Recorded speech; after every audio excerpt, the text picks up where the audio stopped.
কুমিল্লায় সৎ মায়ের নির্যাতন সহ্য করতে না পেরে ছোট্ট একটা মেয়ে তার মায়ের কবরের পাশে দাঁড়িয়ে বলছে, মা তুমি তো চলে গেলে, আমাকে নিয়ে যাওনি কেন?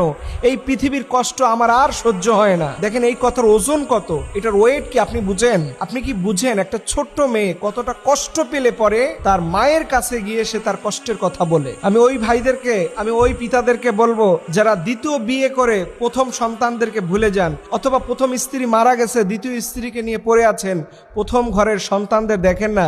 আপনি বাবা হিসাবে রোজ কিয়ামতের দিনে আল্লাহর সামনে আসামির কাঠগড়ায় দাঁড়াবেন 100%। শুধু জন্ম দিয়ে শেষ হয়ে যায় না, একটা সন্তানকে ভরণ পোষণ দেওয়া, খাবার দেওয়া, তাকে নিরাপদ বাসস্থানে রাখা, এটা প্রত্যেকটা পিতার জন্য ফরজ। তাহলে আপনি বাচ্চা নিছেন কেন? আজকে ওদের যে কষ্ট দিচ্ছেন, এই যে আজকে কুমিল্লার মেয়েটার ঘটনা, আপনার হৃদয়টা কেঁপে ওঠে না? যে আজকের ঈদের মাত্র 2টা দিন যায় নাই, এই সময় তো অন্তত ভালো থাকার কথা ছিল।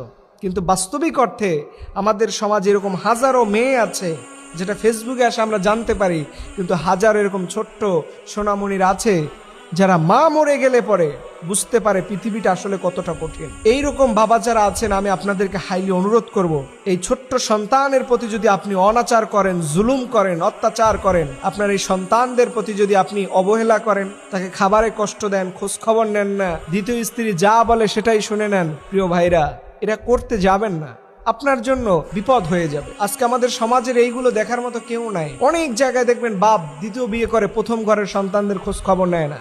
আমরা ছোটবেলা থেকে অনেক জায়গায় দেখেছি। এর জন্য আপনাদেরকে অনুরোধ করে বলবো, কোরআনের ছোট্ট একটা দোয়া আছে না, রব্বির হামহুমা কামা রব্বায়ানি সগীরা। এই সগীরা বলতে কি, আল্লাহ আপনি আমার সন্তান, আল্লাহ আপনি আমার পিতা মাতা আমারে যেমন করে ছোটবেলায় আদর যত্ন স্নেহ মমতা দিয়ে লালন পালন করছে, আল্লাহ আপনি জান্নাতেও তার সাথে এমনটা করেন। এখন আপনি ছোট্ট সন্তানগুলোর সাথে কি আচরণটাই করতেছেন, আর ওইটা যদি আল্লাহ তাআলা রোজ কিয়ামতের দিন আপনার সাথে করে, আপনি মনে হয় জান্নাতে যাবেন। এজন্য আমি বলি, পরকিয়া করার আগে, হারাম রিলেশনশিপ করার আগে